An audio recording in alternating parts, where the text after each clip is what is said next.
নবনির্বাচিত পঞ্চায়েত প্রতিনিধিদের জন্য আরো এক বড় সুখবর। ভোটের পরে বড় ঘোষণা সরকারের। পঞ্চায়েত প্রতিনিধিদের ক্ষমতা বৃদ্ধি করল সরকার, বাড়তি সুবিধা পাবেন নবনির্বাচিতরা। পঞ্চায়েতের ক্ষমতা বৃদ্ধি করল সরকার, ভাগ্য পরিবর্তন হবে জিপি সভাপতি এবং সদস্যদের। জেলা পরিষদের বহু আর্থিক ক্ষমতা হস্তান্তর করা হবে পঞ্চায়েতের হাতে, ত্বরান্বিত হবে গ্রামোন্নয়ন। পঞ্চায়েতের হাতে আর্থিক ক্ষমতা বৃদ্ধিতে যুগান্তকারী পদক্ষেপ হিমন্ত সরকারের। উপকৃত হবেন নবনির্বাচিত এপি, জেডপিসি এবং ওয়ার্ড সদস্যরা। ক্ষমতা বৃদ্ধি করা হয়েছে গাঁও পঞ্চায়েতের। জেলা পরিষদ থেকে যেসব হাট বাজার নিলাম করা হতো সেই সব এখন থাকবে পঞ্চায়েতের হাতে। বিশেষ আর্থিক ক্ষমতা পাচ্ছে পঞ্চায়েত প্রতিনিধিরা। পঞ্চায়েতের ক্ষমতায় হস্তক্ষেপ করতে পারবে না জেলা পরিষদ। জেলা পরিষদের বহু আর্থিক ক্ষমতা পেয়ে যাবেন নবনির্বাচিতরা। আগে 1 লক্ষ টাকার কম মূল্যের বাজার হাট, ফেরিঘাট, ফিশারি ইত্যাদি সরকারি সম্পত্তি নিলামে বিক্রির ক্ষমতা ছিল পঞ্চায়েতের। সেই ক্ষমতা বৃদ্ধি করা হয়েছে। এখন 1 লক্ষ থেকে 5 লক্ষ টাকা পর্যন্ত বাজার মূল্যে নিলামের ভোগাধিকারের ঠিকা দেবে পঞ্চায়েত। 5 লক্ষ টাকা থেকে 10 লক্ষ টাকা নিলাম মূল্যের সম্পত্তি পরিচালনা করবে আঞ্চলিক পঞ্চায়েত।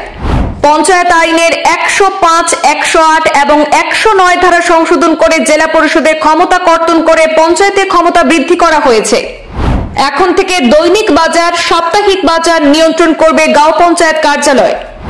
নদী ঘাট, ফেরিঘাট সহ আরো অন্যান্য আয়ের উৎস থাকবে গাঁও পঞ্চায়েতের হাতে।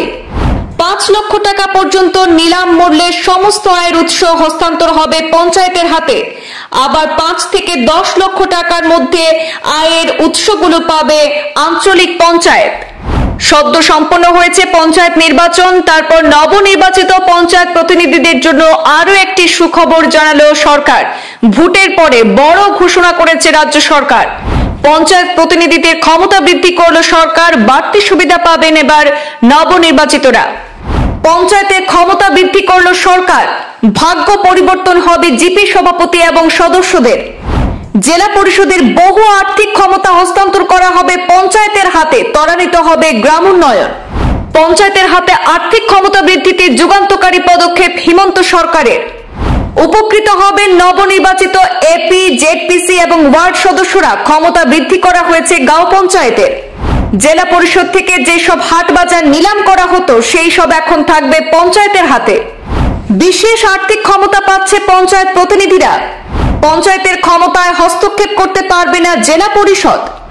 জেলা পরিষদের বহু আর্থিক ক্ষমতা পেয়ে যাবেন নবনির্বাচিতরা। আগে 1 লক্ষ টাকার কম মূল্যের বাজার হাট, ফেরিঘাট, ফিশারি ইত্যাদি সরকারি সম্পত্তি নিলামে বিক্রির ক্ষমতা ছিল পঞ্চায়েতের। সেই ক্ষমতা বৃদ্ধি করা হয়েছে। এখন 1 লক্ষ থেকে 5 লক্ষ টাকা পর্যন্ত বাজার মূল্যে নিলামের ভোগাধিকারের ঠিকা দেবে পঞ্চায়েত। 5 লক্ষ টাকা থেকে 10 লক্ষ টাকা নিলাম মূল্যের সম্পত্তি পরিচালনা করবে আঞ্চলিক পঞ্চায়েত। পঞ্চায়েত আইনের 105, 108 এবং 109 ধারা সংশোধন করে জেলা পরিষদের ক্ষমতা কর্তন করে পঞ্চায়েতের ক্ষমতা বৃদ্ধি করা হয়েছে।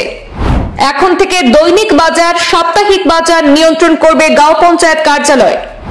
নদী ঘাট, ফেরিঘাট সহ আরো অন্যান্য আয়ের উৎস থাকবে গাঁও পঞ্চায়েতের হাতে। 5 লক্ষ টাকা পর্যন্ত নিলাম মূল্যের সমস্ত আয়ের উৎস হস্তান্তর হবে পঞ্চায়েতের হাতে। আবার 5 থেকে 10 লক্ষ টাকার মধ্যে আয়ের উৎসগুলো পাবে আঞ্চলিক পঞ্চায়েত।